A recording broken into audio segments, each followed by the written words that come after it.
watching the Original Music Podcast.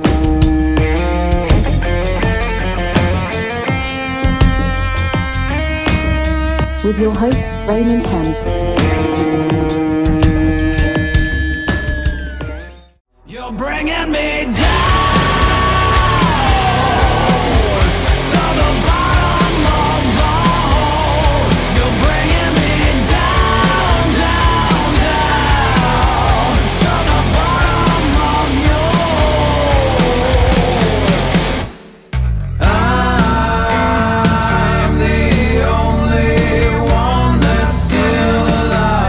All right, here we go. Episode 71 of the Original Music Podcast. Tonight, we've got Smash Adams, a killer rock band out of Sweden. How are you guys doing today? Doing great. We're fine. Good. So I believe you guys are 6 or 8 hours ahead of me. So is it nighttime there? 8:30 at night. Wow, 8:30 at night, and look at how blue the sky is behind Martin. that's crazy. Summer. What time does it actually get? What time does it actually get dark there? Around 11? Yeah. What? Yeah. 11 p.m. 11 p.m. Yeah. Yeah. Wow. And when's the sun come up? Like 4:30. Yeah. Wow. So you really have short hours of short hours of nighttime in the summertime there, huh? Yeah. Wow. Different than the winter. Yeah. So tonight we've got Martin on the left, and we've got Per, Peter, and Glenn on the right hand side. Glenn, you are from the States, yeah? That's right. Yeah. I'm born in Washington State. Yeah. Okay. And how did you acclimate to not having any nighttime? Oh God, it took some time. Yeah. The winter's worse because in the wintertime it's just dark all the time, basically. Oh wow. You know? So you get You got 3 hours of daylight. 4. Yeah, 3 or 4 hours of daylight. Yeah, so you go from one extreme to another. Wow. You know. And do you guys? I mean, I've never been in this type of environment. Do you guys have like really good window treatments to be able to darken a room? Yeah, we have I've got a double set of shades I pull down so I can just block out the light. Yeah. Wow. IKEA has those. Yeah. I knew you were fishing for IKEA references. So. Yeah. Well, we have, we've got one in the city of Atlanta that I know of, but they just seem to pop up everywhere here in the States, early 2000s or so. And before we got on the show, I asked the guys, I was like, do you guys even really have IKEAs over there? And you said they're everywhere, huh? Yeah. Is 2, 3 in Gothenburg? 2. Wow. Yes. And how big is Gothenburg? Small. 1 million people. Yeah, 1 million. Oh, okay. Yeah. Unlike the States, is the infrastructure for automobiles done well enough to where there's no nonsense traffic? Not really. There's a lot of construction going on in Gothenburg. It's the second largest city in Sweden, and we have all these tunnels and stuff going because there's an island in the middle of the city. Oh, okay. And there's a lot of queuing. Wow, queuing. That's what you guys call traffic, huh? Yeah, that's queuing. Yeah. Hey, We invented that.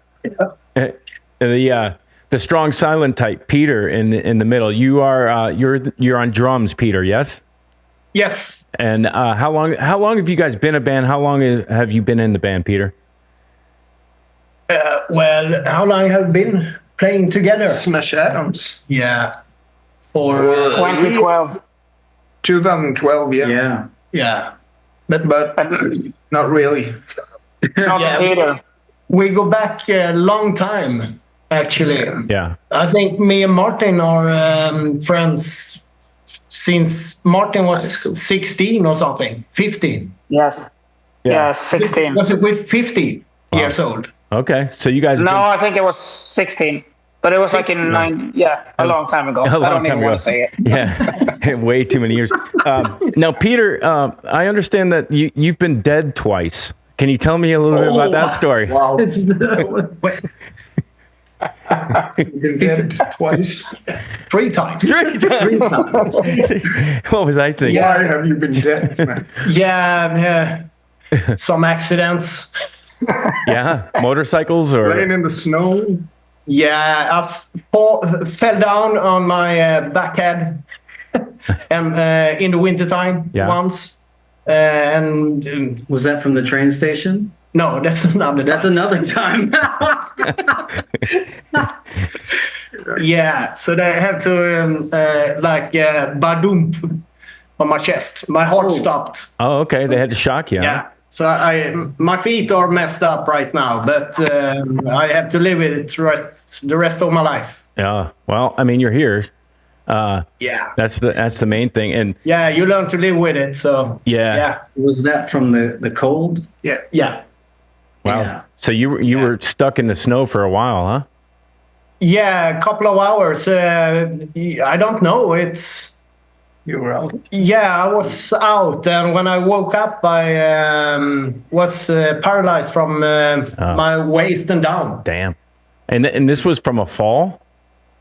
Yeah, I hit my head. Okay. And then was lying down for many hours. Oh. I don't know. Wow. You were in the snow, right? Yeah, in the snow. Yeah, so it's Well, frostbite. Yeah, frostbite. Yeah. It was the hardest winter for a long time. So it was, I don't know, minus 30 Oh, almost. wow. That's Celsius. Yeah. Yeah, Celsius. Wow. How much is that in? Fahrenheit is Oh, it's quite a bit. Like zero's freezing. Yeah. Yeah.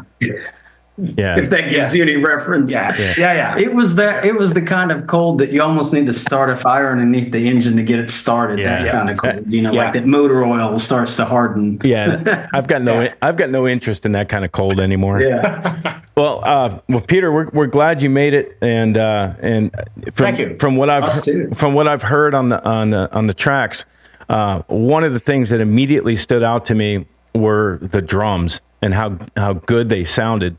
And from what I understand, Per, you had a recording studio in which you guys tracked this stuff. Yeah.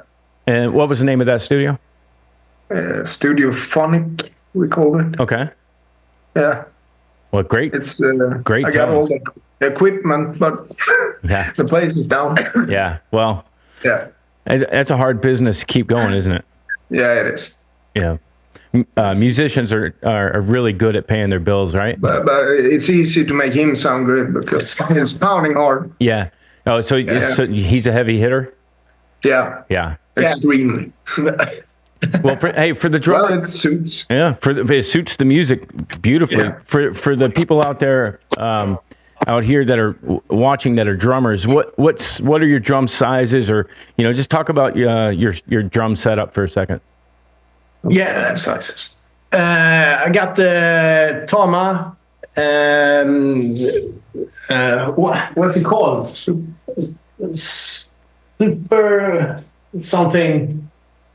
Is it a 24? How big is it? Yeah, I got the 10, 12, 14, 16 toms Yeah. and a 22 bass drum. Okay, 22. Double pedal. Yeah. Up. Yep.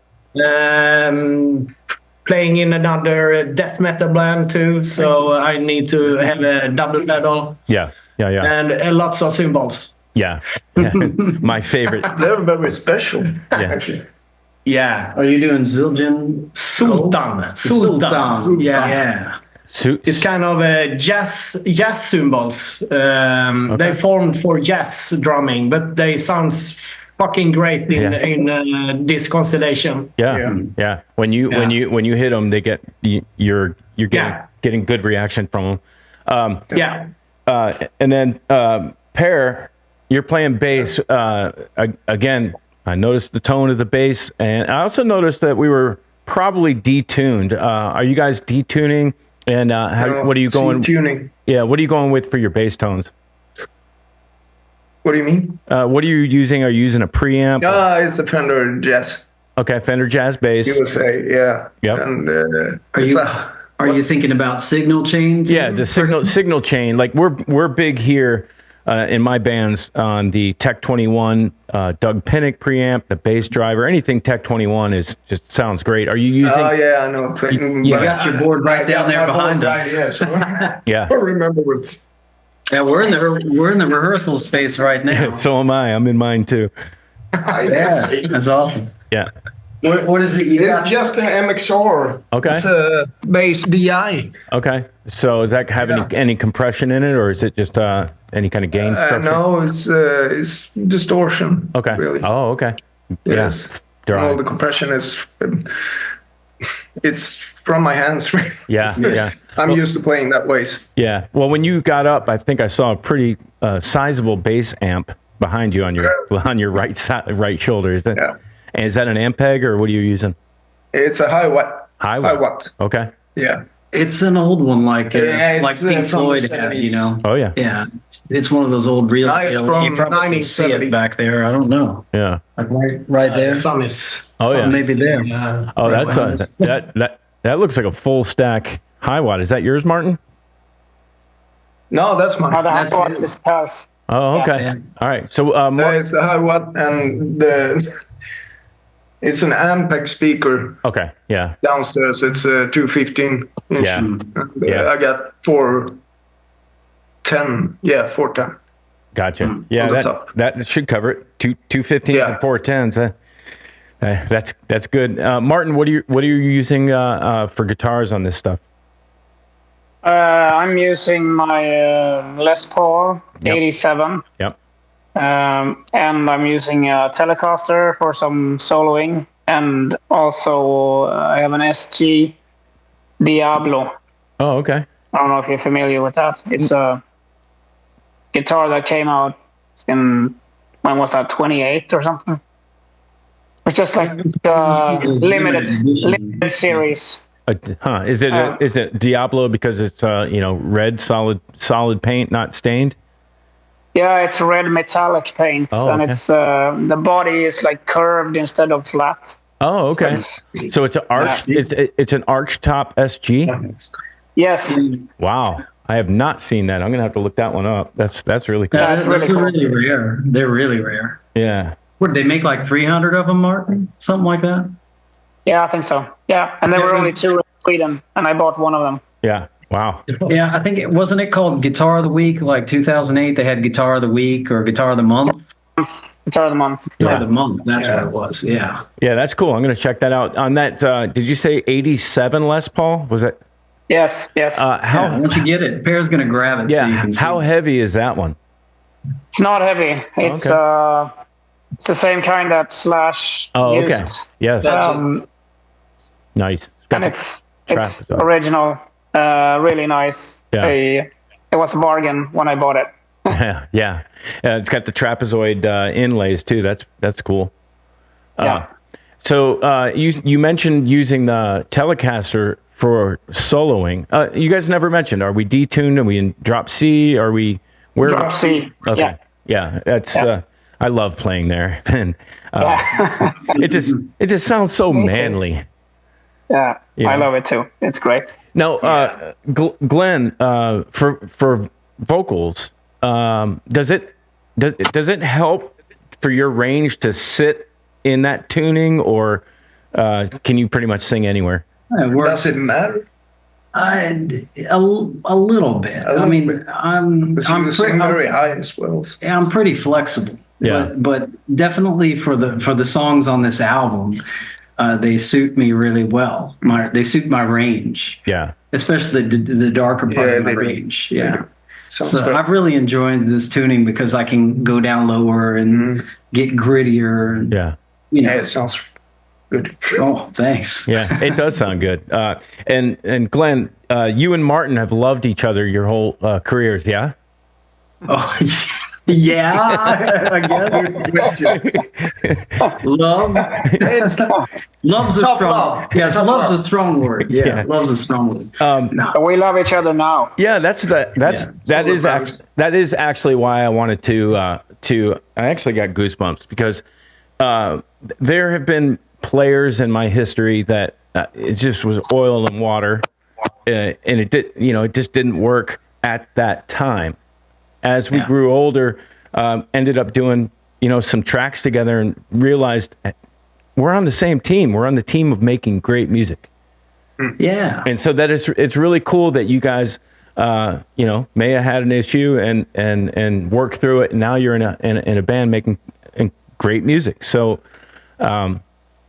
everybody just needs to understand that if you, when you can throw your ego or whatever it is and become humble in making music, that's when great music comes out. Yeah. That's true. It's true. I mean, I can give you just a little bit of insight on at least what I think I understand now is that the thing is that Martin and I, we're a lot alike in many ways. And say a good 10 years ago, I don't think we were mature enough to respect that. Right. Do you know what I mean? Sure. Because we were both very, we still are. I mean, we know what we want. Right. Yeah. But anyway, then I think we had a simple misunderstanding that kind of got out of control. And it's maybe even a good example of the culture differences. But things get out of hand. As I used to say. Well, yeah, things get out of hand. Yeah. Very fast. Yeah. No, I'm starting to sound so serious, but the thing is, But they do. especially I would say a good 12 years ago, I just really say what was on my mind. Right. I wasn't thinking about what other people would, Right. how they'd receive it, and even the cultural differences here. Yeah. But we both matured, and the thing is like when Martin, he came to me and showed me the demos for this album. Yeah. And I was just like, where the hell you been all my life? Right. You know what I mean? Yeah. Just fantastic songs. Yeah. And I could hear that the guys were on point. And I was like, you had me at hello. Right. Right. So I was happy to come back. Yeah. And- And now you're putting your superpowers together to make, to create. And I think that's a big step. And like you said, I imagine 100% there's a cultural difference because just what you said about, I would say what was on my mind. Well, I think that's kind of a very American thing to do, as we tend to do over here. Is we just say it, and not all cultures, react well to hearing your truth. And so, I'm kind of like that too.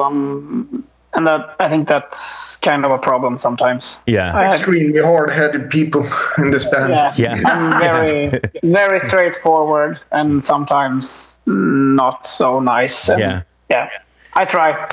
Well, it's hard. It's hard to. He tries. Right. Hey, when you're playing hard, Just to tell them shut up. yeah. Hey, when you're playing hard rock and roll, it's hard to deliver a message soft and sweetly. I don't want to offend anybody. Boom! You guys are used to breaking things and pounding stuff. Yeah. But we know each other now, and we know how to handle these situations. Yeah, that's good. That's really good.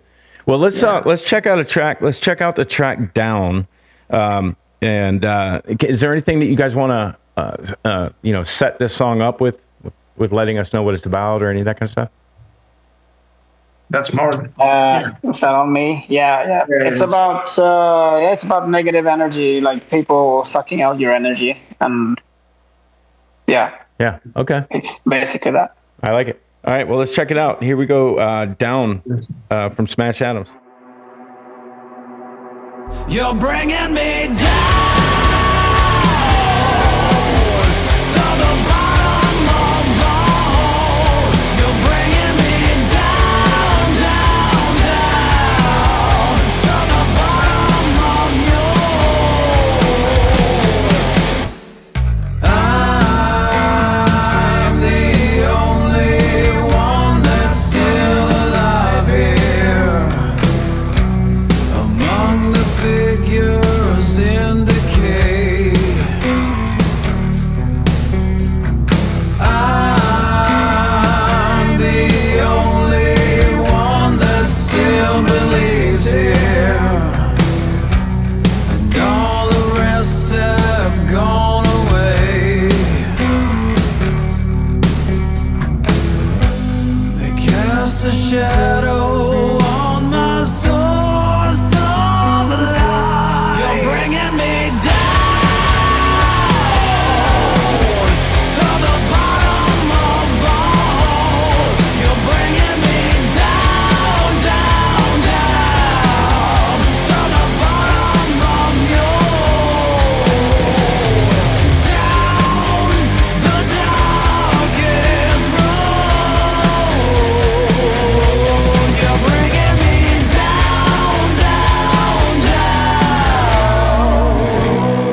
shadow on my source of light. You're bringing me down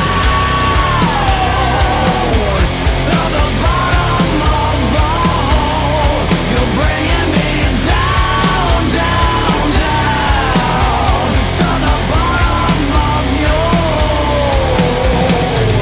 down the darkest road. You're bringing me down, down, down. You're bringing me down. You're bringing me down. You're bringing me down. Yeah, you're bringing me down. You're bringing me down. You're bringing me down. You're bringing me down. You're bringing me down to the bottom of the hole. You're bringing me down, down, down to the bottom of your.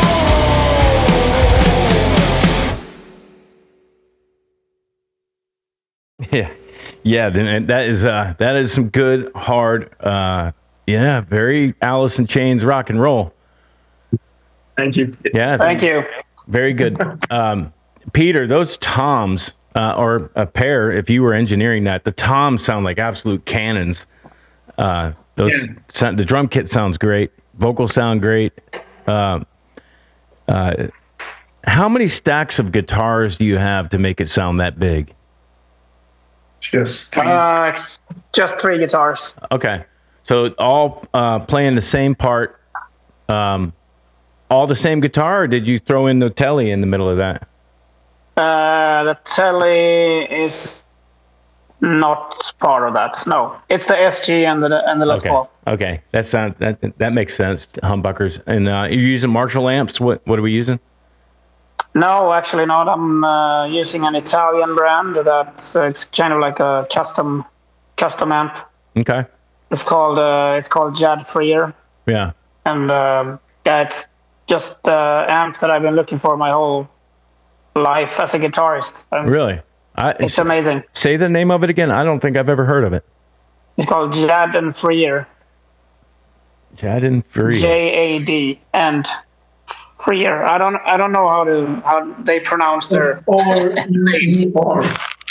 Huh. Want us to rip loose the head and bring it over? No, it's okay. But I will look it up. I've never heard of that. Amazing. So then, I would classify this as like high level boutique amp. Would you say, Martin? Is it like a boutique? Yeah. yeah. And are you using any pedals to boost the front, or is that all in the gain structure of the amp? It's the gain structure of the amp. Wow, nice. Yeah, and he built it the way I wanted it to sound. So, and then he sent it to me from Italy. Nice. EL34s. Yes. Yep. No. 6L6. Isn't it Six- 6L6? 606 in that one. Yeah. Okay.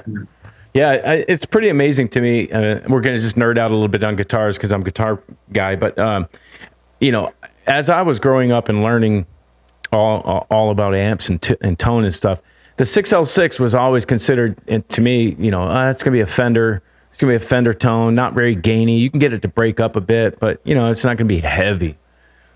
I don't know what he's doing in there now because that 6L6 is screaming. Yeah. But and then vocals on this track. I've always heard Alice in Chains, and there is a very distinct harmony that happens on their material and your material. Can you explain what that is? Anybody? Is it a first and a fourth, or what is that distinct harmony? Anybody? Go ahead, Martin. Yeah, sounds good. It sounds really good. Yeah. I don't know. We grew up with that music. Okay. And we just do it that way. Okay. I'm not even thinking about the theory. Yeah. I'm just Glenn is down here, I'm up there. Yeah. I mean, the thing is I don't know about Martin, but I assume it's the same as me. We haven't talked about it, but I mean, I listen to a lot of older, like 70s hard rock, like Sabbath and there's other bands that have done this kind of 2-part harmony before, and to me, it was kind of like a vocal take off of, the 2-part guitar harmonies. Yeah. Yeah. Do you know how there's a lot of bands in the 70s, like it was a thing where you had 2-part guitar harmonies, and but I mean, for me, when I heard Alice in Chains doing it and twisting it the way they do, it just gives it such a dark edge, or twisted, if you know what I mean. Like there's a depth to it. But this was something when we were working on the album here. It's not like we did it on purpose. Like it started on one of the songs. I don't know which one did we do first, Martin. I can't remember which song we did first. Wasn't it Black Cloud? It must have been Black Cloud. Yeah, that. And we wanted something to beef it up, and then we started laying harmonies, and we ended up with something. And we did notice, okay, this is getting Alice in Chainsy, but I really don't think we had that intent. It just became that. Like the songs needed it. Yeah. Well, you know what though? The world needs it. Alice in Chains. Okay, cool. We hope so. Hey, Alice in Chains was an amazing band, and to be honest, they're almost. I mean, people are going to hate that I say that. They're almost a tribute band to themselves now, whereas you guys are writing new material that is fresh and has that kind of vibe. Screw it. Thanks. Hey, so it says here, Alice in Chains sings in fourths. They sing in open fourths, is what it says, and that's what makes it such a distinct sound. But we're going to take notes. Yeah.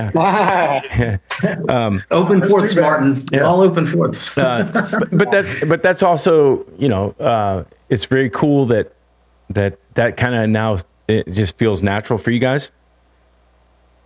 Yeah, I mean, wait till you hear the album. I mean, it's not all there, no. Sure. So there's more dimensions to us yet that we've yet to reveal. Right. But definitely expect this hard rock. There. Yeah, the harmonies are there. Yeah. They are.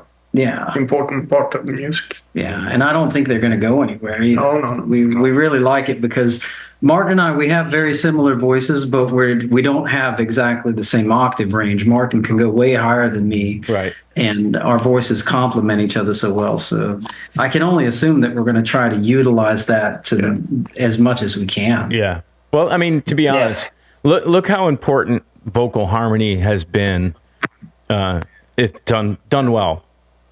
And most cases it's always done well, but ever since the Beatles, that really kind of, that was one of the things that kind of turned rock and roll. Was these type of background vocals and harmonies and stuff like that really enhance a song to where it's not just down down down down down. It's not just a banging rocker.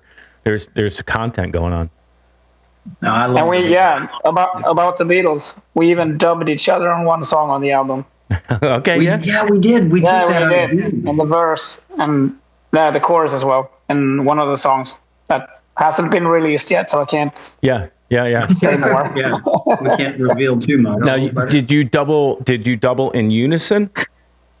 Yes. Okay.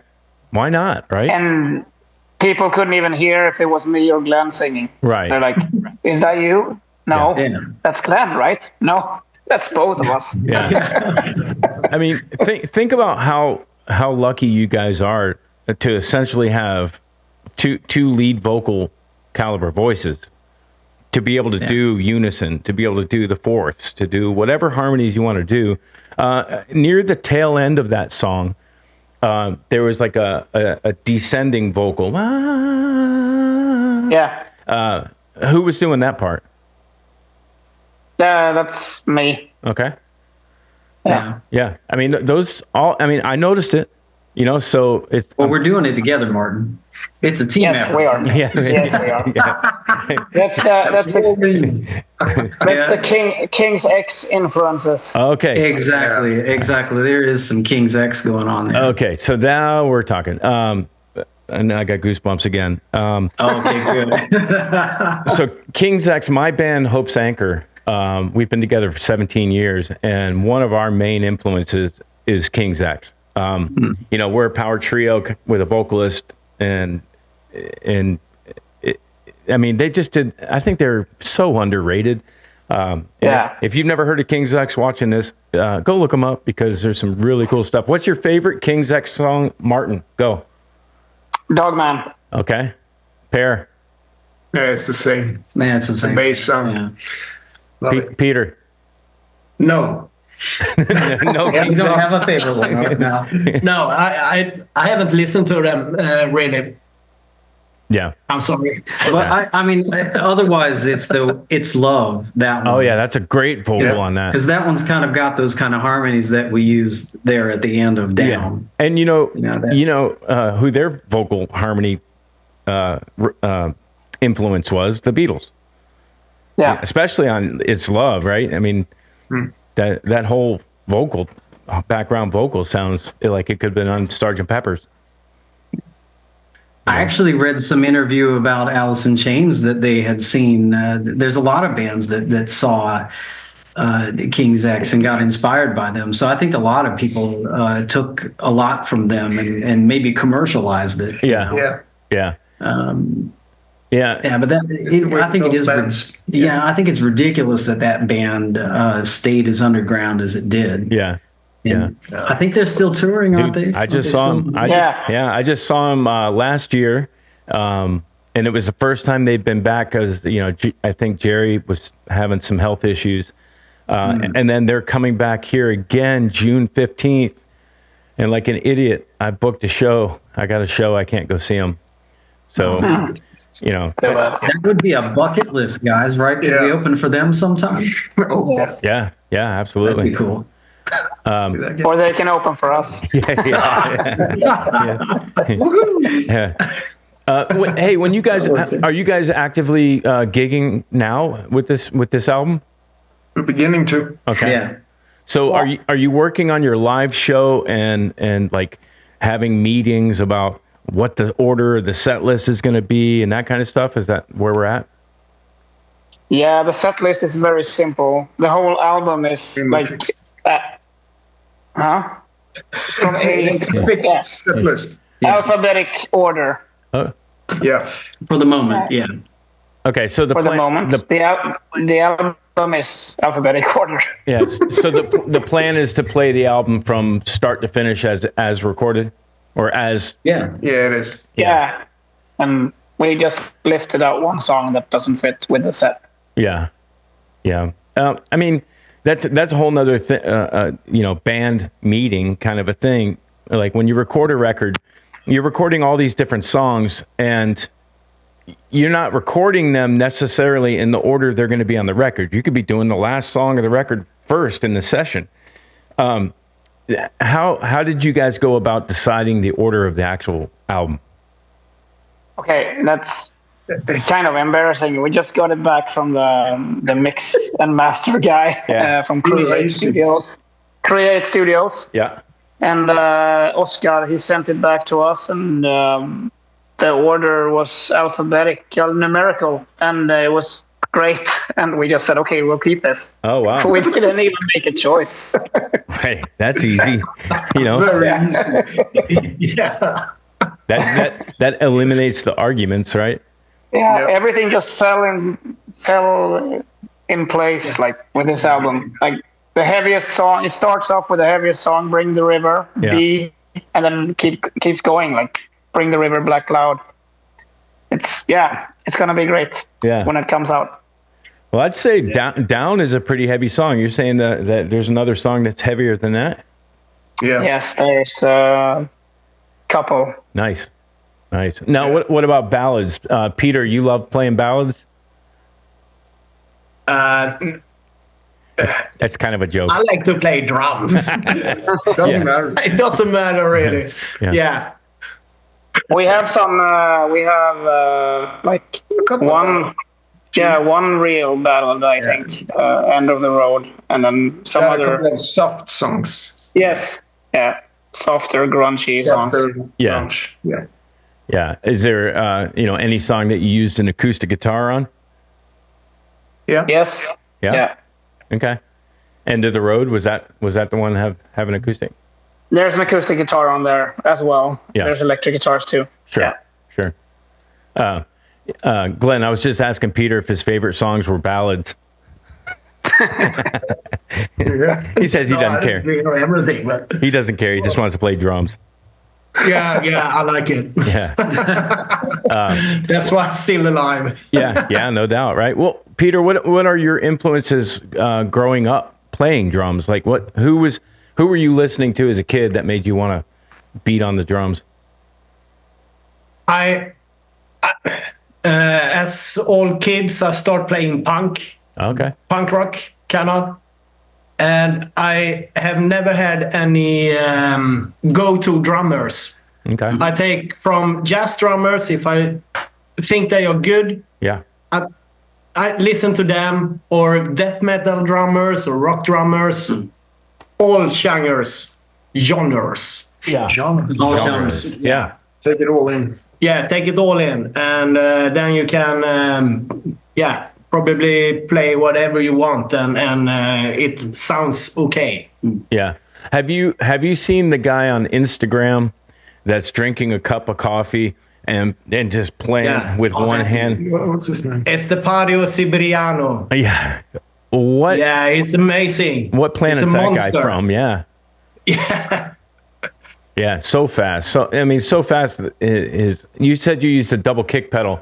Yeah. I think he uses a double kick pedal with 4 legs.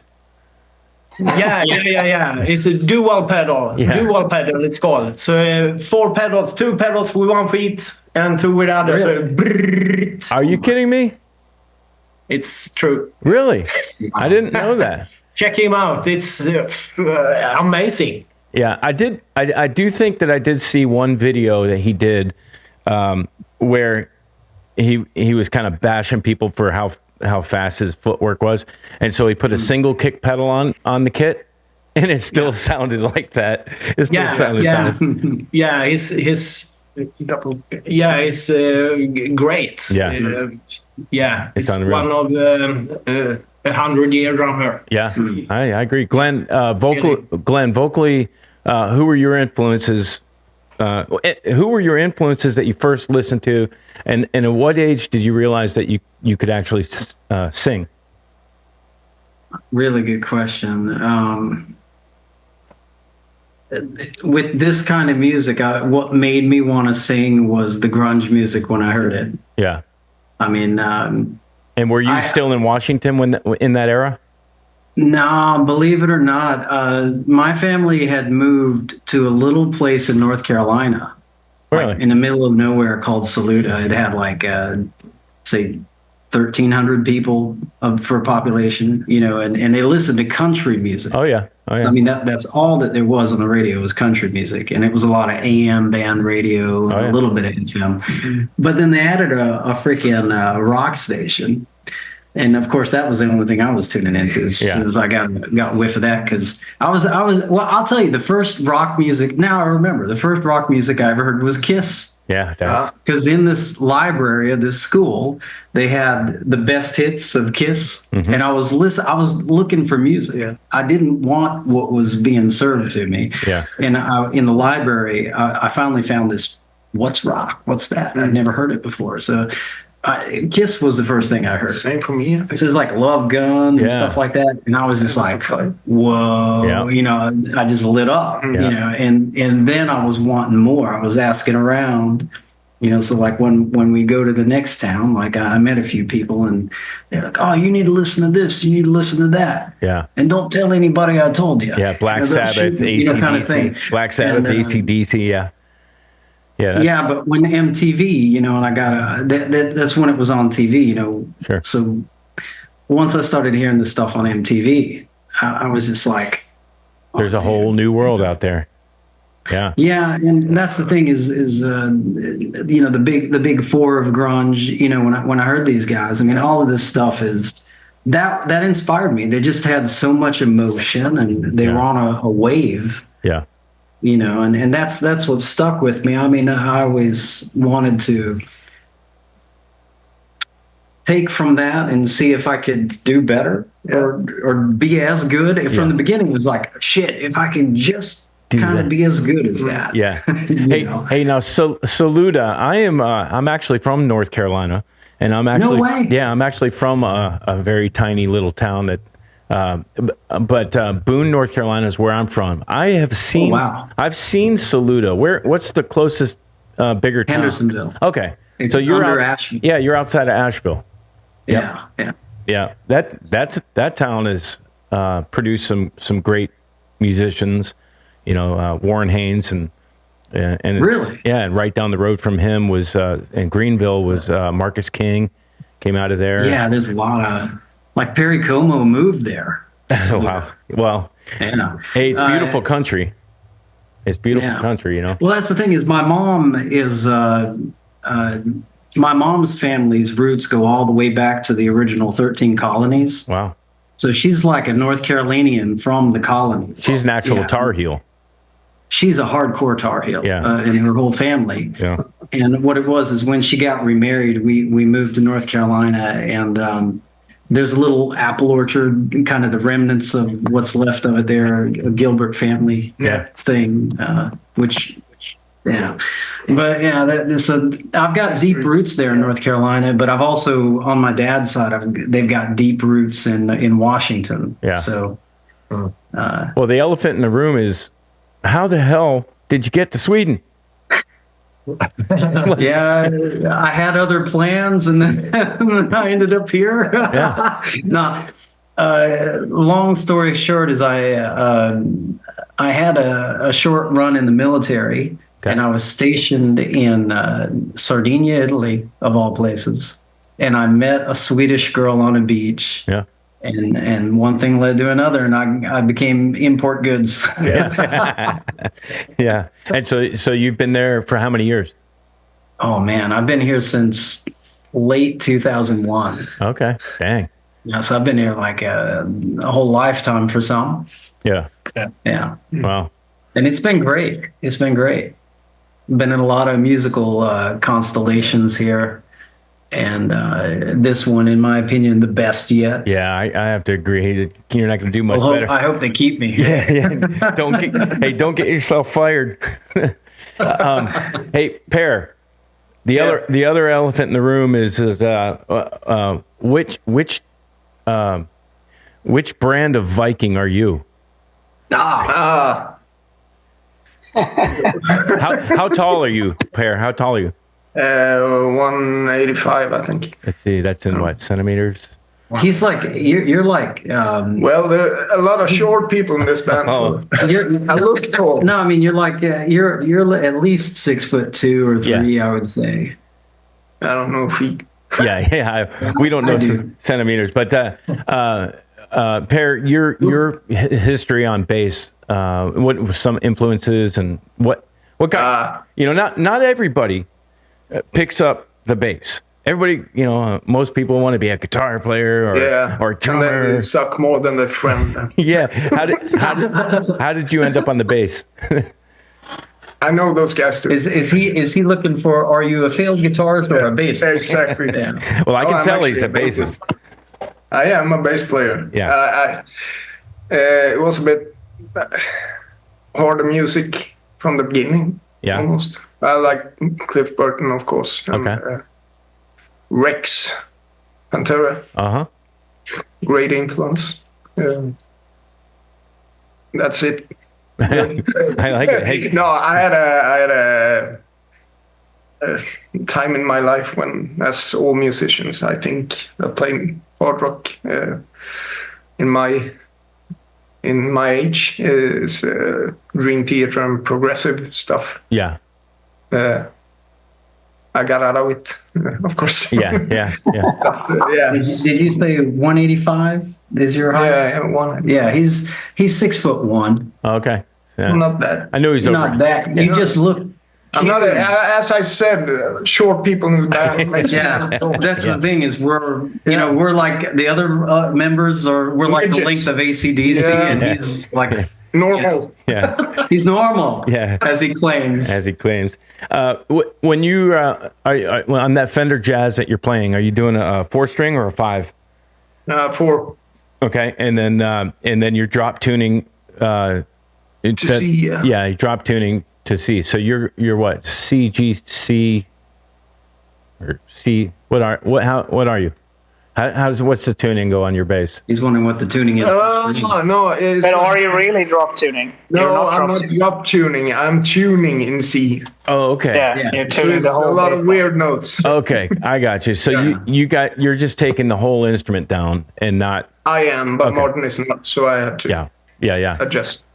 Yeah, man. There's just some beautiful sound that comes out of a Fender Jazz that's overdriven a little bit, and then with a Les Paul, it's just like a recipe for the greatest cake ever. Yeah, the vibrations that you can feel the vibrations when we're rehearsing. It's When amazing. it's tight, it's Yeah. good. Well, Martin, let's get. I'm thanking God that we've gone to an in-ear solution. Hey, that was exactly my next question. I'm using my in-ears right now. So when you guys do your rehearsals in the room there, are you all in ears? Yeah. And are the amps on? Yes. Are the amps on live, or is it a silent room except for the drums? They're on. No, they're on live. Okay. So you're able to get your mix. So are you using a product like a Behringer mixer or anything like that to It's get your mix? PreSonus. It's a digital mixer. Okay. Yeah, we've got a PreSonus. I think. Okay. And so you're able to get your mix for your room and then save it as a scene. So every time that you come to rehearsal, essentially you're starting at the same It's mix. the same way. Yeah. Hey, as an old guy in this game of playing music, that might be the best piece of equipment I think so. technology that's come Yeah, along. it's great. Yeah. It makes it fun because you can hear and you can kind of protect your ears from Peter's cymbals because he has Exactly. 70 Yes. cymbals. And you can hear the singing, and the singer doesn't have to scream his. And Yeah. and It saves a lot of. And it like as somebody, I suffer slightly from tinnitus. I can Yeah. imagine you guys do too. Yeah. Because I mean, we've been playing like hardcore plugged in analog bands for quite some time now. yeah. But that was the thing. I was just straight up honest with you guys. If we don't figure out a monitoring situation, I'm going to go deaf or lose my voice. Maybe both things. You Right. know. Yeah. See, that's my only advice to anybody that's a musician watching this is, take care of your hearing, take care of yourself. Make sure you're not like putting yourself in a really bad situation. Yeah. 'Cause you got to take care. If you are the instrument, you gotta take care of yourself. Yeah. Yeah. 100%. I actually suffer from tinnitus pretty bad, 24/7. It's insane. Had I had this technology in the 90s, and like I'm using a Kemper, so I can actually have silent rehearsals and not hurt myself. But I didn't have it, and now I can't hear. Oh man. But Martin, your influences growing up on guitar, and what age did you start playing? Well, I started playing when I was 12, and back then it was mostly like normal hard rock, glam rock, even like Motley Crue, Guns N' Roses. Yeah. And there was a Swedish band that I really started listening to called Shotgun Messiah, and they had a really good guitarist. Yeah, I've heard of them. Really, really good guitarist, and so I was like doing all his soloing or trying to, practicing. And then when grunge came along, I didn't really like grunge that much because the guitarists sucked. Yeah. But then I heard, Yeah. but then I heard Alice in Chains and Soundgarden, and that got me sold onto it because there was something else. There was more metal. Yeah. Yeah. Were you back in when you first started in doing the Motley Crue and that kind of stuff? Were you using Floyd Rose type guitars and stuff back then? Never did that, actually. Really? I was playing. I've been playing Gibson guitars, and well, in the beginning it was Jackson guitars. Oh yeah. But I didn't. It wasn't a Floyd Rose guitar. It was like a fixed. What's it called? Hardtail. Yeah. Yeah, that's that's kind of my same story too. I always played, like Gibson hardtails or Strats with every spring that I could find put in there where it's blocked to the body.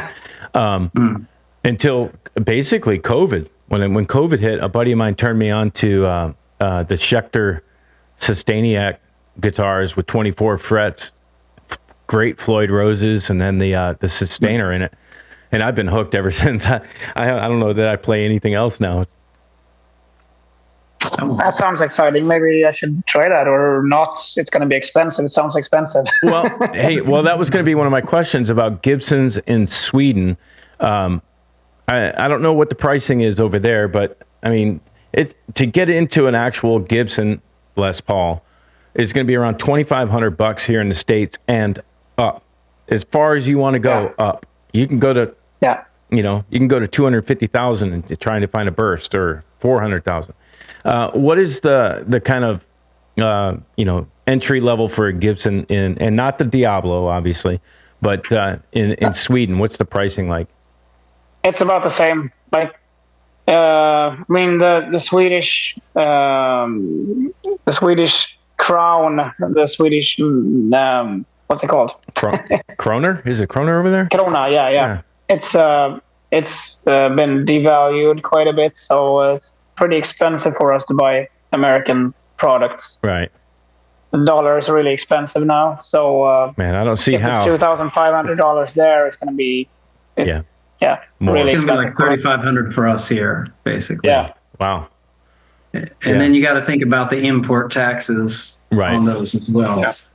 No, they tax American instruments extra. So So I was really, really fortunate to buy that 87 Les Paul for $1,200. Yeah, that's a win. Yeah, that's a big win.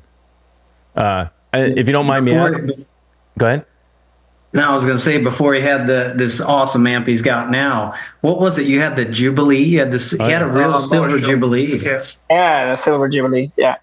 That thing was crazy. Was it good, or you didn't like it?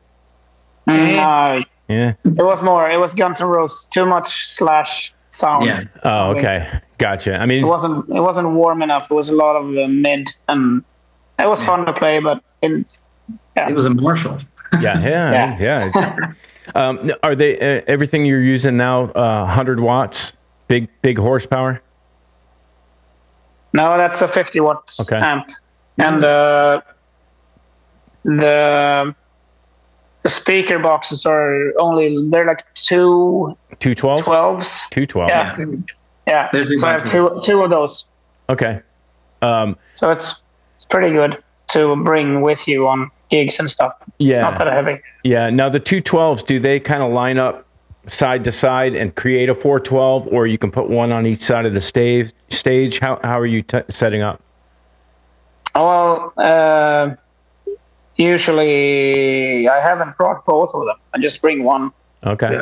When we go play live, because everything gets mic'd up anyways. Yeah. The big cabinets are mostly for show now. Except for, I would say, bass. I mean, I think bass, there's still room to have, the dual 15s, or, at least, because you're pushing the air. Was I wrong? Is that 100 watts top? Yeah, I think you got 100 watts, man. Yeah. I think it's 100 watt top, and you have a Jubilee that was a 50 watts. Yeah, it was Jubilee that was 50 watts. His speakers, you got creambacks, right? Yeah. Did you have an opportunity? We forgot to mention as well on the recording. It's an orange top as well. Yeah, on there. Yes. Now, I just talked about this with somebody on a podcast. I don't remember who it was, but I am extremely impressed with the sounds that you can get out of the orange amps. and not only the tube ones, the solid state orange stuff sounds crazy good. Yeah, I saw that. Why can't I remember his name right now? But the guitarist from we talked about the band before. Why can't I think about him now? King's X. King's X. Oh, yeah. The guitarist from King's X plays one of Ty the Tabor. Yeah. now. He's I awesome. think he played solid state a lot in his career. Yeah. But That he's got a solid state. I just Ty Tabor has I think he's running 2 412s off of one head, and I mean he's got great tone, great player. I mean that's also one of my favorite guitarists. Yeah, very very creative. Well, let's check out the next track, and the next track is "Into the Light." Okay, and you want to set it up, or you want to talk about it after? Talk about it after. I'll talk about it after. Yeah. All right. no, it takes a pass. All right, here we go. "Into the Light."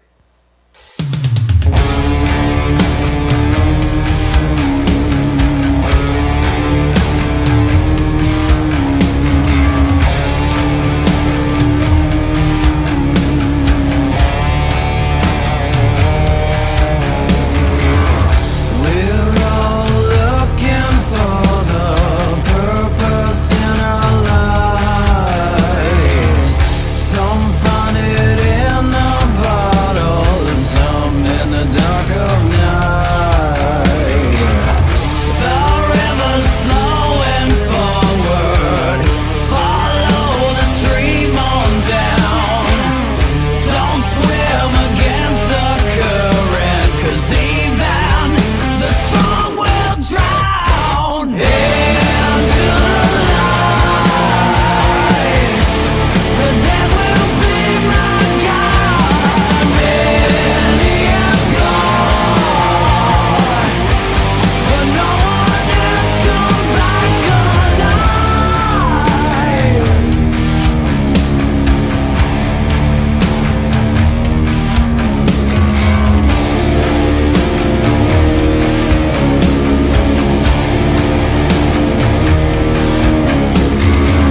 Spinning around in circles, drawn here by the light, like moths around a flame, alone in the dark of night.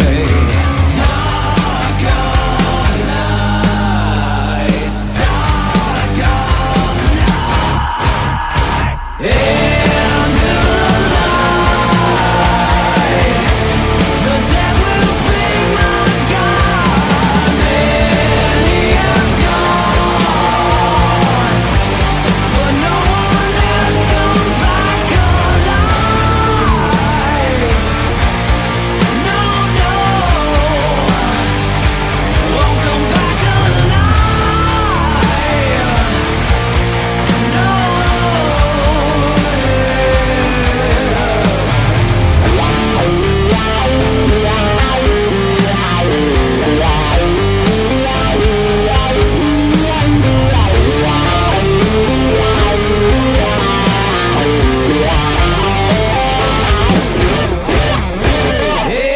into the light, the dead will be my God. Many have gone, but no one has come back alive.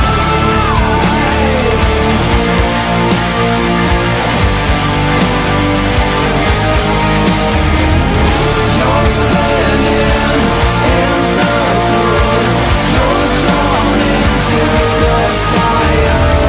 You're spinning in circles, you're drawn into the fire. You're spinning in circles, you're drawn into the fire. Yeah, man. Couple of things on that. On the verses, Peter, I love the halftime feel that you're doing on the verses, because it opens up so big on the choruses, and it allows that regular time to really pop. Yeah, we worked a lot on all the songs actually. Bass, I think. Yeah, and we have a friend of ours called Basse who helped us to Arrange. arrange some Yeah. stuff Sure. for us too. And yeah, it sounds amazing. Yeah, I love it.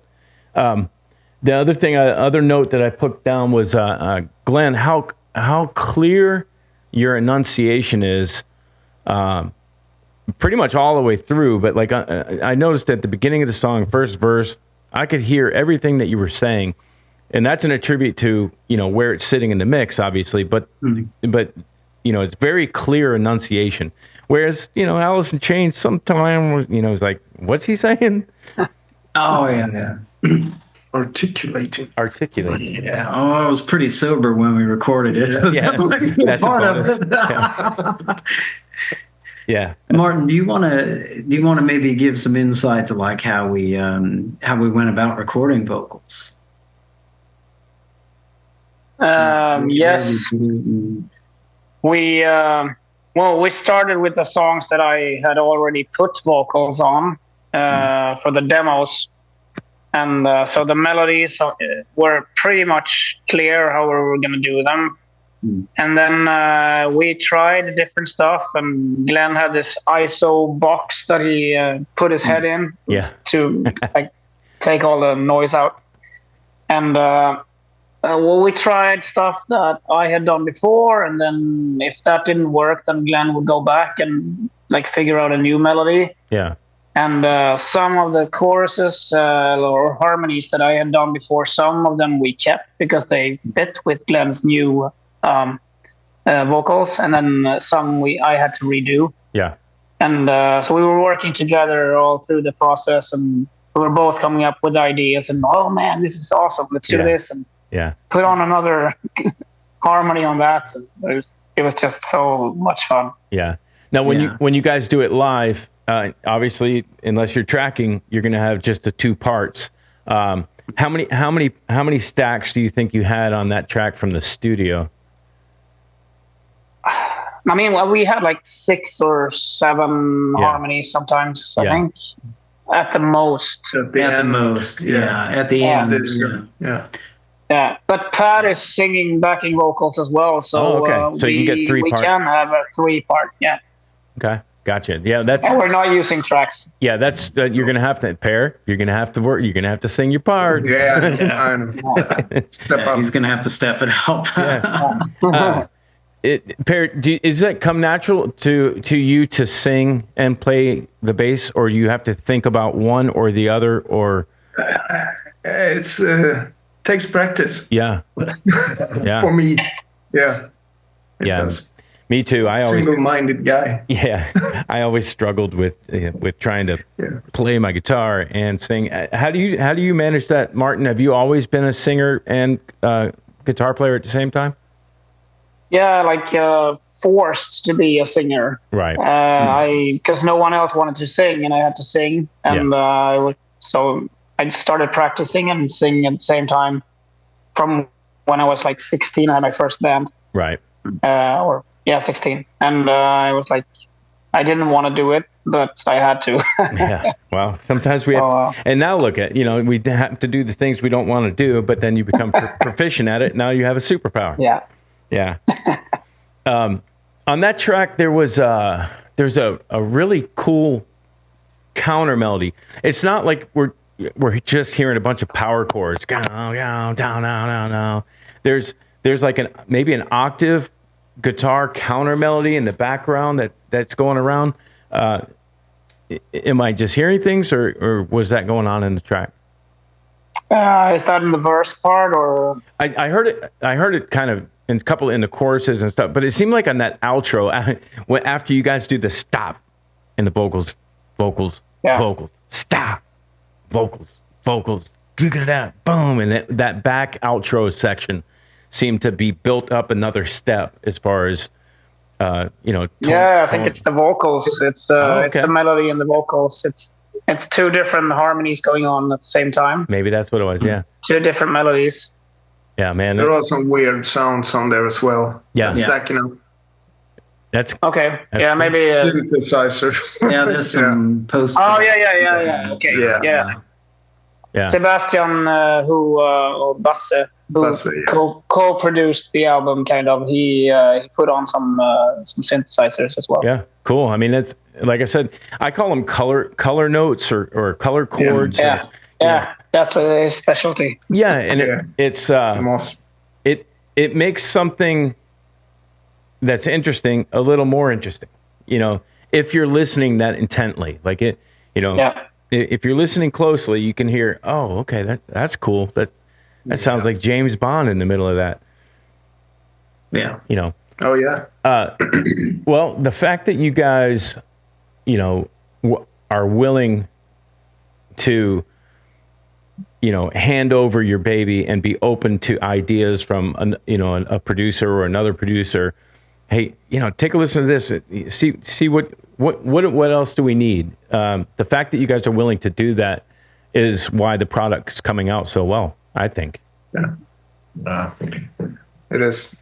And we've taken a lot of leaps of faith, I think, through the whole process. You guys took one just bringing me in. Yeah, well, I mean, Yeah. turned out well. Yeah. Yeah. But we worked with Basse is an old friend, so we know what he can do. Right. And he knows what you can do. You know what I mean? Exactly. So that's how that kind of works. And the same way he just does stuff, and if it sucks, we tell him it sucks. So yeah, it's not done. And no hard we feelings. Probably should also give some props to Create. Yeah. Also, course, the mix. Yeah, because we turned over to another studio and another guy to mix it. You know. Yeah. I forgot his name. Martin. No, Oscar. Oscar. Yes. Yeah, at Create Studios in Sweden. Yeah. I mean, I think he really did something special with the mix. You know, it made it more clear and made it pop, and it had, just a more modern sting to it. Yeah, it's good. Yeah, it definitely has a polish. Yeah. It definitely has a polish, and then mastering is a whole nother thing. But the mix is like you said, it's clear and concise. So I don't know if we were on the podcast live at that point, or if Per was still messing around with audio, but what I was saying at some point was about music videos and how you guys over in Europe take it seriously. That if you're releasing a single, you're gonna do the video with it.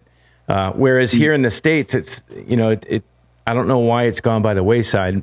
And maybe it's just the circle that I hang around. But tell me about the process of creating videos. Do you guys get together and storyboard? What it's going to be. And how's that work with you guys? Do I even dare to start talking about this? It's just an idea. I can't wait to hear what comes out of your mouth. Something appears in my head, and I'm not very good at communicating that with the rest.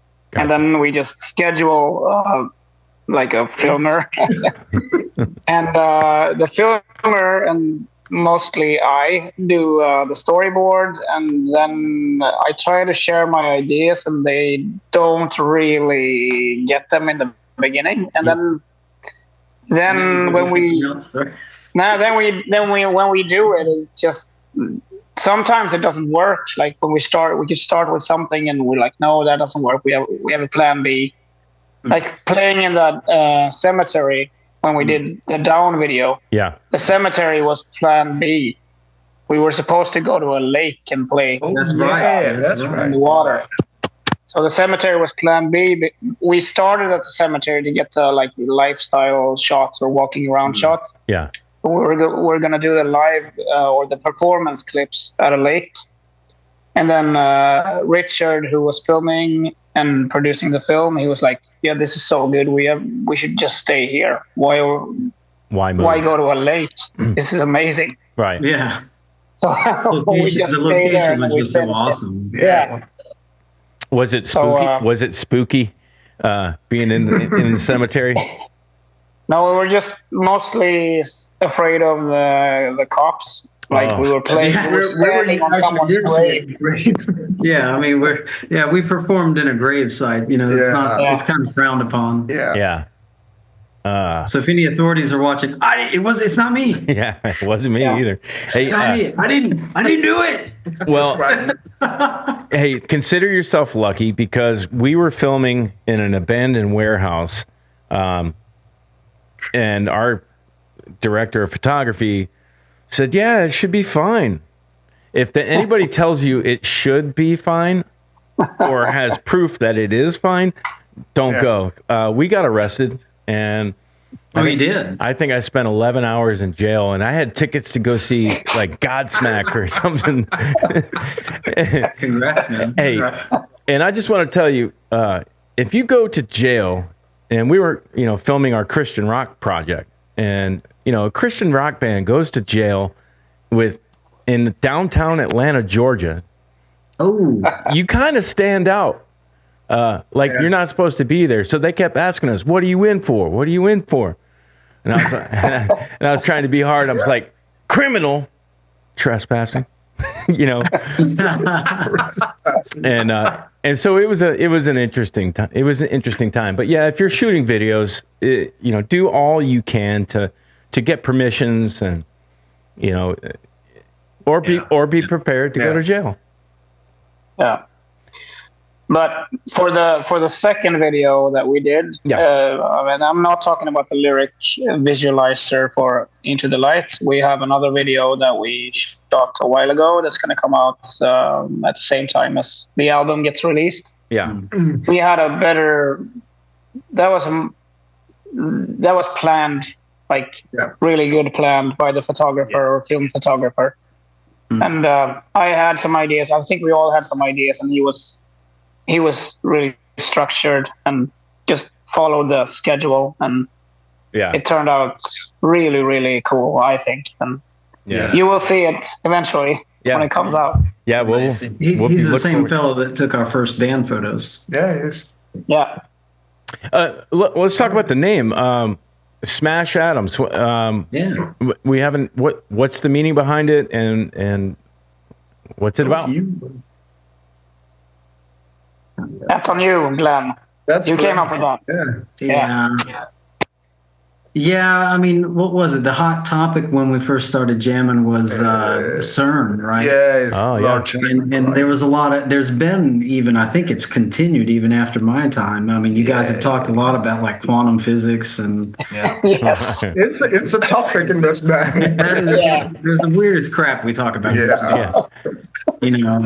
No tinfoil hat stuff. But maybe it's a lot of those. Yeah. Everybody. Yeah, but that's kind of where the idea for Smash Atoms came from. Is it was people were busting up atoms in a particle accelerator, so it stuck somehow. Yeah. No, CERN is not far from you guys, is it? Where's it at? It's in Switzerland, so it's in Europe, middle of Europe. Okay, I don't know my geography. But that's closer to Germany. Yeah, closer to Germany.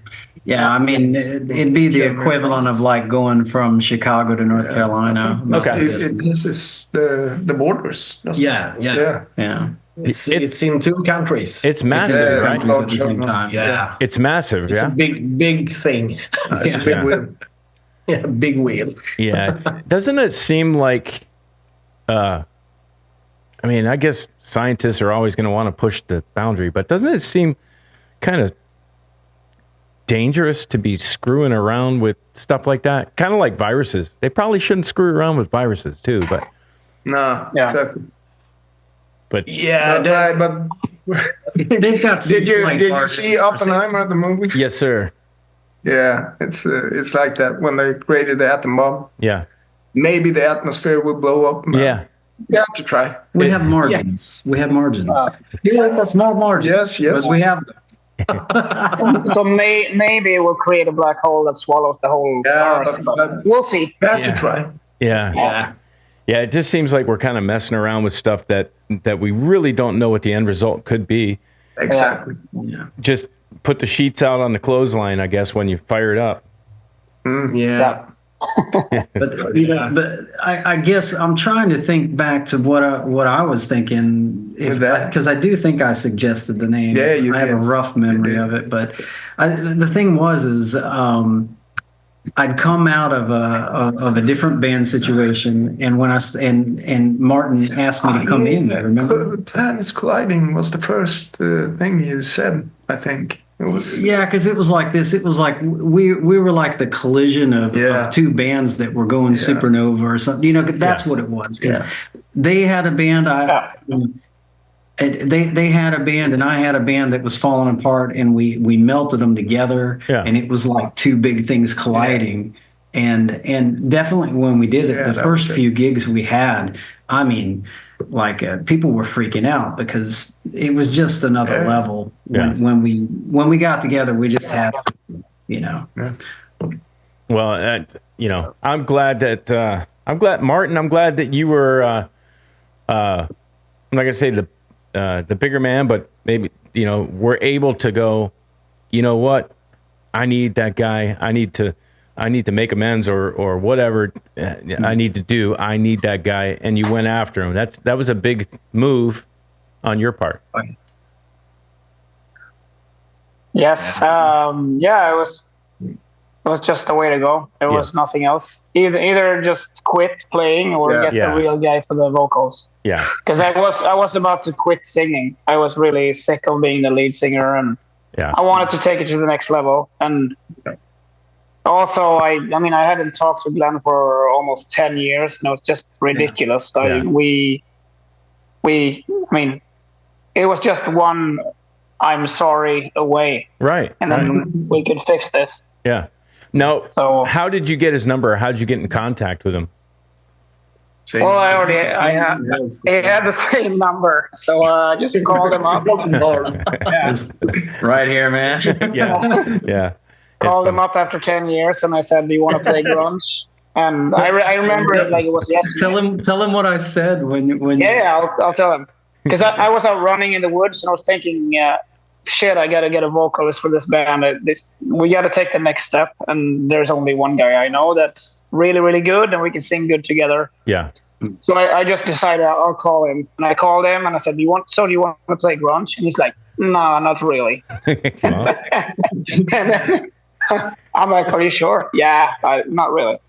Honesty. And then he said, "I thought you called to say sorry." And I'm like, "Yeah, what do you mean?" And then we started talking, and then finally I did say I'm sorry. Yeah. And then we met up in Gothenburg, and I showed him the demos. Yeah. Yeah. I mean, it's two easy words if you're just willing to say them, right? Hey, in the local scene where you guys are, you got 1 million people in the city. Just obviously not totally accurate numbers, but how many venues for live music do you think there are that are, you know, proper stages and ready for you guys? How many venues? It's really, really become much less. Yep.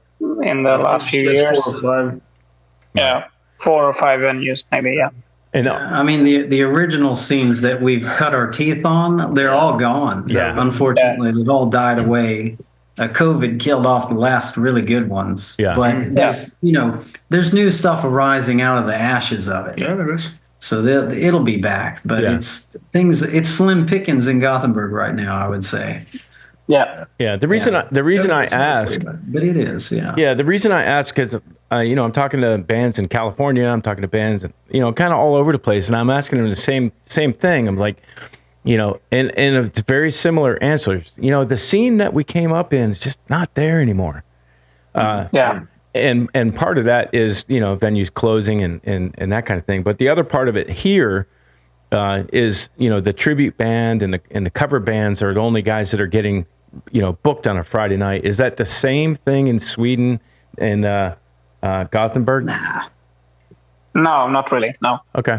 We have some rock venues and underground venues that book a lot of unsigned bands and stuff. It's still there. Okay, but you have tribute bands, right? Who's the biggest tribute band? Who's the biggest one there? Biggest, Is it Plantera?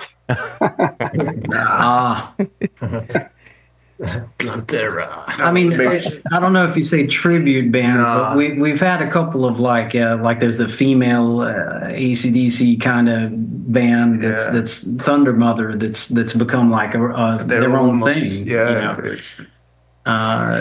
we got a lot of cover bands. There's just a lot of cover bands, wedding singers kind of Yeah, stuff. exactly. Yeah, we've got that too.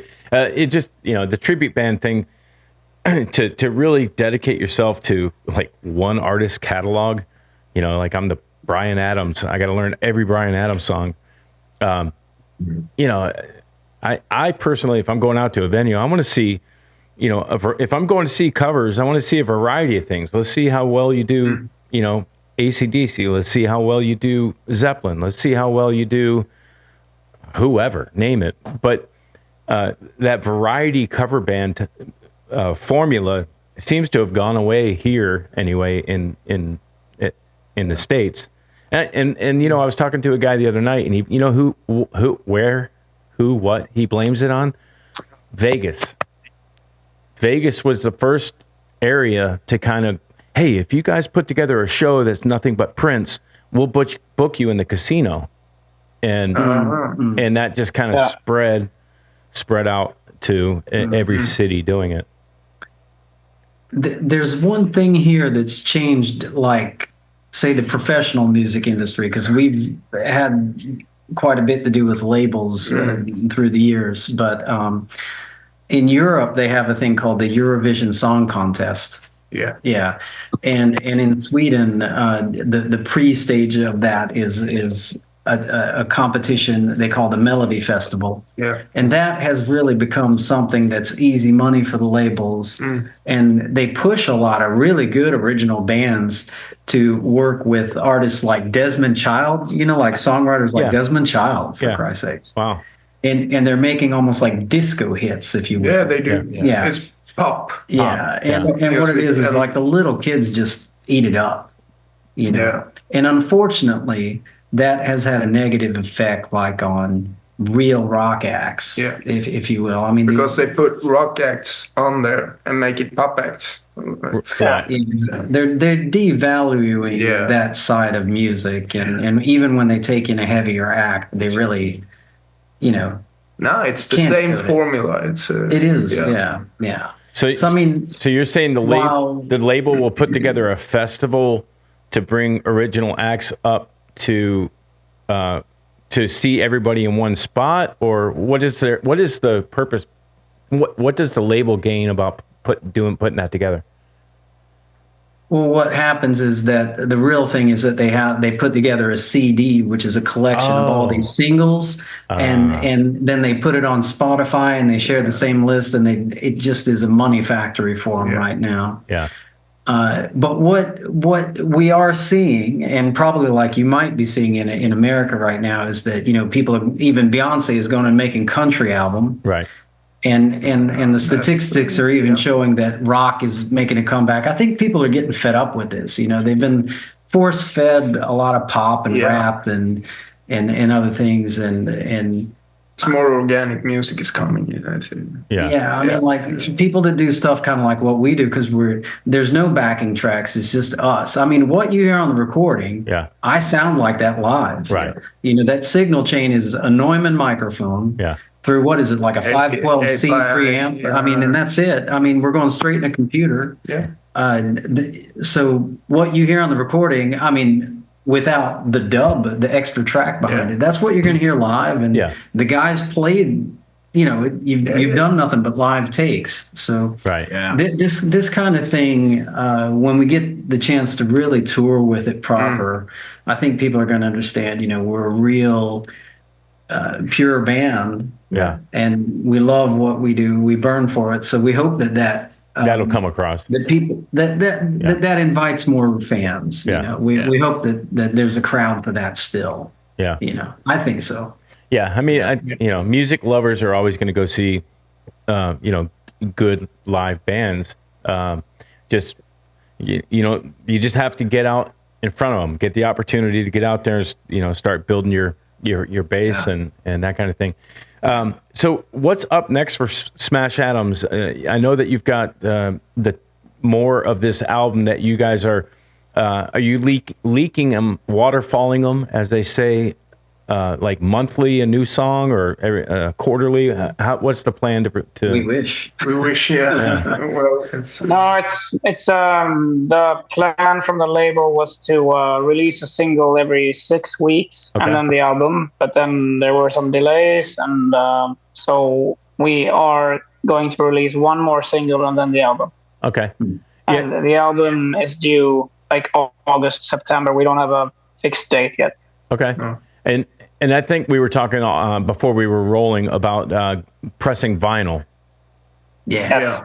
Yeah. I think that this stuff on vinyl would sound amazing. Yeah, it's going to be awesome. Yeah. And then I think the vinyl mix is even smoother. Yeah, I like it. Yeah. So I can't wait to get the test pressing. We're waiting for the test pressing. Yeah, that's awesome. What is explain the difference between I don't know, are there even CDs anymore, or is it just streaming mix and vinyl mix? No, it's the CD mix. Okay. And the vinyl mix. Okay. It's the same. It's the same. Gotcha. It's the platforms that does the changing afterwards. And what's the difference between the vinyl mix and that? It's the volume. It's less, it's the waves. Because otherwise the needle will just hop right off if you take a CD mix. Yeah, it's lower. It's less, right? Compressed, I think. They take out some of the bass. I'm a big time vinyl dude. Yeah. It has to do with the compression limiting. Yeah. Because the bass fades. It's less limited. Yeah. So that media requires its own master. Yeah. It's mostly in the master. It's all Or it is in all, the master. it's all in the master, right? Yeah. Okay. The mixes are the same. The mixes are the same. It's the masters that are different. Yeah. Yeah, a little less aggressive, right? Yeah. All right, and so and then do you have any shows coming up that you want to promote, or you just getting the live show ready to go and be ready when the album drops? We have a few shows coming up in our hometown. We have 2 shows in June, one on June 6th at Belse Pub in Gothenburg, and then another show on June 29th, also in Gothenburg, at another small place. And then we are taking a break. No, actually, we have a show in Stockholm as well on June 14th. That's the one in June. 16th. Yeah, June 14th. Yeah, 14th. there's 2 in June. 14th. One in Stockholm and one in Gothenburg. Gotcha. Hey, Isn't that it? how far is Stockholm from Gothenburg? It's like 6 hours with the car. Wow. 5, okay. 6 hours. Yeah. So that's It's 5 hours when I drive. Yeah. Okay. Just kidding. Yeah. It's 5 hours. That's further. That's further away than I was expecting. It's a long country. Yeah. Yeah, it is. That's cool. It's not too wide, but it's very long. It's very long. Like California. Yeah. Kind of We're like gonna play a festival in Germany. Yeah, we're playing a festival in Germany in August, and then another gig in Gothenburg at the end of August. Nice. We have a few gigs, and then when the album comes out, we're gonna try to get together like a tour somewhere. Nice. Yeah. We're working on that right now. Yeah. Do you have any other bands that that you mesh with that could tour with you guys to make a bill, or is that put together by somebody else? Not that we know of right now. We know people from the local scene, and we're talking to them, but we don't have anything fixed right now for that. Gotcha. Are you how far away from Norway? I am terrible with my geography. How far are you from Norway? Not very far. 6 hours. 5 or 6? Yeah. Huh. It's almost the same to Stockholm. Okay. Just the other direction. Yeah, exactly. It's the west. I need to put you in touch with the guys from Kardang out of Norway. Just did an episode actually released today at noon, the second episode with them. And they are very much like you guys. They're just good dudes playing straight rock and roll and having fun doing it and doing it really well. And I think you guys, your sound with their sound would be an awesome show to see, in my opinion. Cool. Cool. So yeah, Card That'd be Gang. great. Check them out, and if you're interested, I can get you an email to those guys, and they'd be a great band to team up with to do shows with. Yeah. And then Sounds good. Mother Misery, I talked to you guys, I talked to Martin early off the air. Those guys, they're in Sweden somewhere. They've got a great sound too. There's your three bands. You put those three bands on a leg of a tour, and you're gonna have a great set of shows. Sounds good. Yeah. Thank you. Yeah. That's great. So guys, I appreciate you coming on. And as things get released, let me know. We'll have you back on and listen to some more stuff. Thank you. Great. We can Thank you. close Yeah, out we with need to show this. Yeah. can show you the Diablo. Oh my, yeah. Archtop SG. That thing is just crazy. Yeah, it's light too, isn't it? Is it pretty light? Yeah. Very light. Hey, Martin. And I'm like busting faces. Hey, Martin. Martin, how nervous are you that they're just winging this Gibson around like Yeah. Put that back. I'm just kidding. Hey, Gonna break that headstock. yeah. I was gonna say, you realize how easy those headstocks snap. Martin, if you've been playing Gibsons long enough, have you ever snapped a headstock off? Not yet. Okay. And I hope it won't happen. I have, and Yeah. So Gibson, if you're watching, he wants like 30 of these pronto, baby. yeah, my Gibson The Paul 1978 Gibson guitar just barely tipped over out of a guitar stand and hit the headstock against the wall, and I just watched it go twing. Shit. I was like, oh my God. But Painful. Well, show him the 7-string. oh Yeah. You want me to get that? you got a 7-string Gibson? Yeah, I have to buy a 5-string because of him. It's a Les Paul 7-string. I don't think I've seen one of those. Oh, it's very. Look at that headstock on that. That's Where's Something okay? else. So 4 on the low side, huh? Yeah. When did they make those? That's beautiful. 2016. And how many? I mean, are they still making that? No, 100 of each color. And there were like 2 colors. So, Wow. And how much do you play that one? and watch out, the drummer's got this thing. Yeah. Yeah. I'm playing it a lot, but since Per hasn't bought a 5-string yet, so I'm just playing it alone. That's true. Yeah. Yeah. I mean, this is the kind of crap that Korn should have had, you know? Yeah.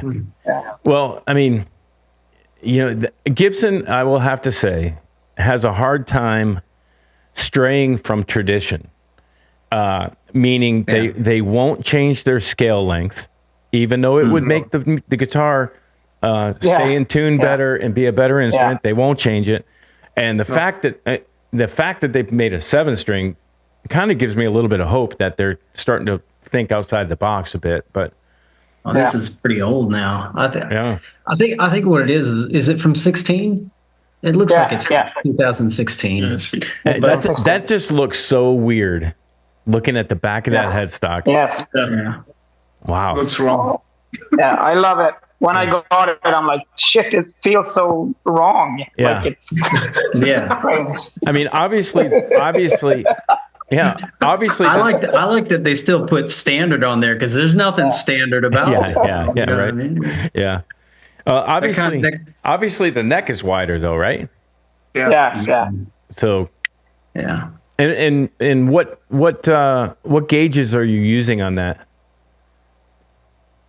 And What gauges? like thicker, or are you still ending at a 9 gauge? Are you using 9? No, 10.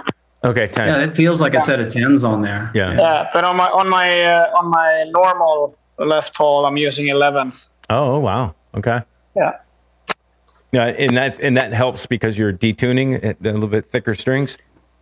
I don't know. It's just the way I play. I like hammer the guitar. Okay, so you got you got a heavy right hand. Yes. Yeah. Yeah. Well, you got Thor on bass there, so you're gonna need to play hard. And you got it on vocals. Yeah, you got Frankenstein that's been shocked back to life on drums. Oh man. I always thought you were more like Uncle Fester, but with hair. Oh, here's one thing I want to ask before we close out. You know, I think it was the Cardang guys I was talking to, and I was like, you know, do you guys drink mead still over there? Or what are your favorite beers and something about them that I wouldn't know over here being from the States? Wow. Yeah, we got a lot of micro breweries in Sweden, so we have a lot to choose from. Yeah, and it's good beer everywhere here. Yeah. If you want to come here, we'll hook you up, dude. Come here, we'll get you. We'll get your head spinning good. I like it. My passport is active. I'm ready to go. Awesome. Yeah. Well, the thing is like the standard beer is really like the Danish beer. Carlsberg is really strong here. Elephant? Yeah, it is. Do they have Carlsberg? You got to be drinking 5% or you're not drinking. But there are a lot of pubs now that almost only have the microbrewery beer. Yeah, you can hardly get a standard beer anymore. Exactly. Yeah. Double IPA, triple IPA. Yeah. It's going to be like Popples. APA. Imperial. Sour beer. Yeah, Imperials and that kind of stuff. What about mead? Do you guys have mead over there? No.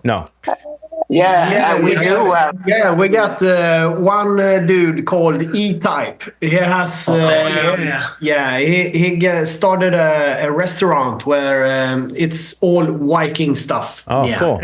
All the food and all the beers or meads and mjöd, it's called. Yeah.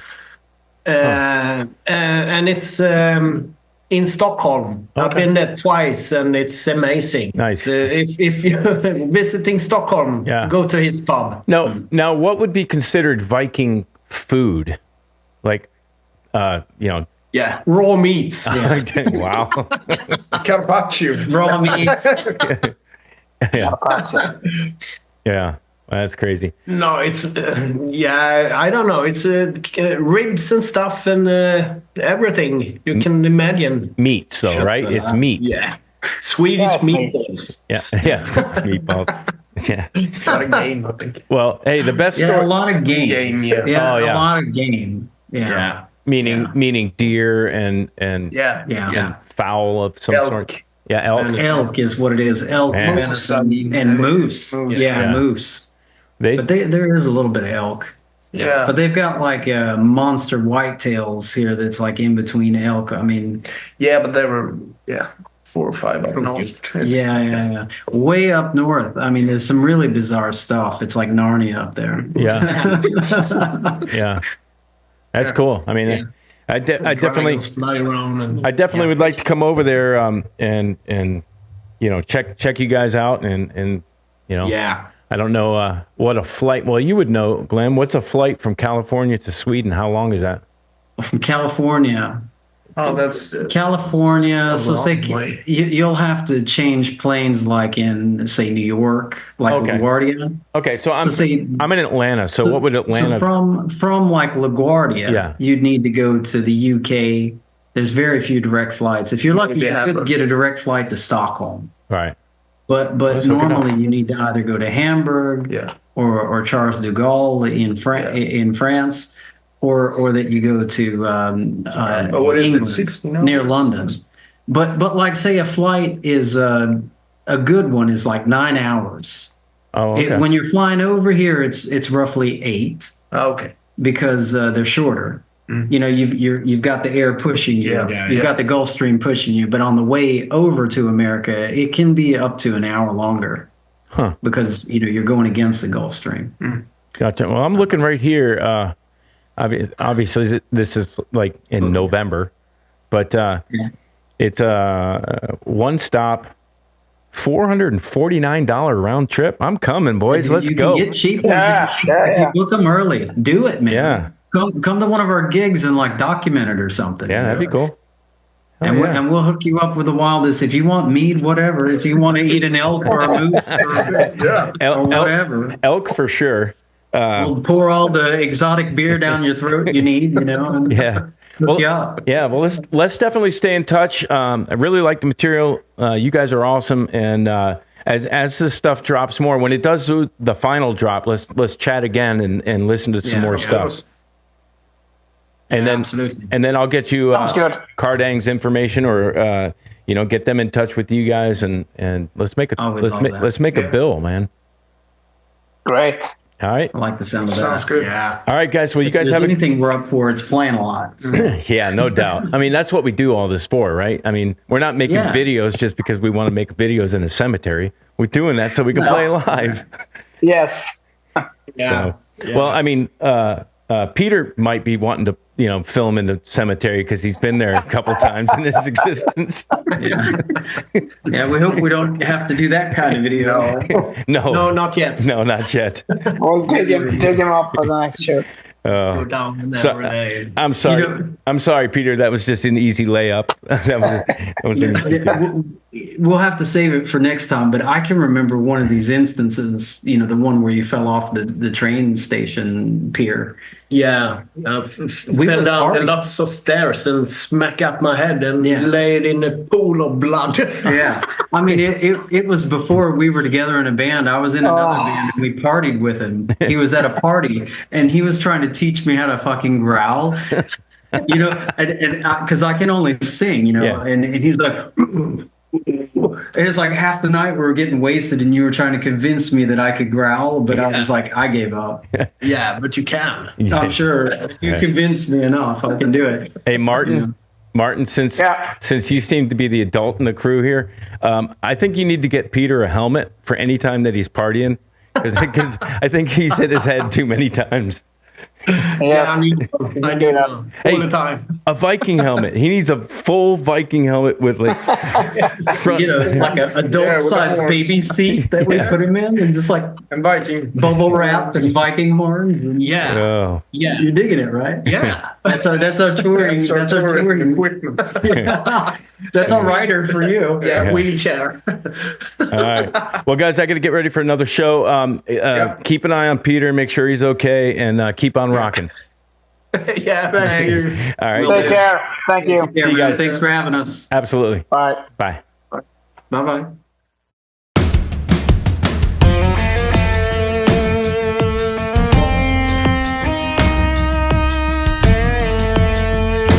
You're watching the Original Music Podcast.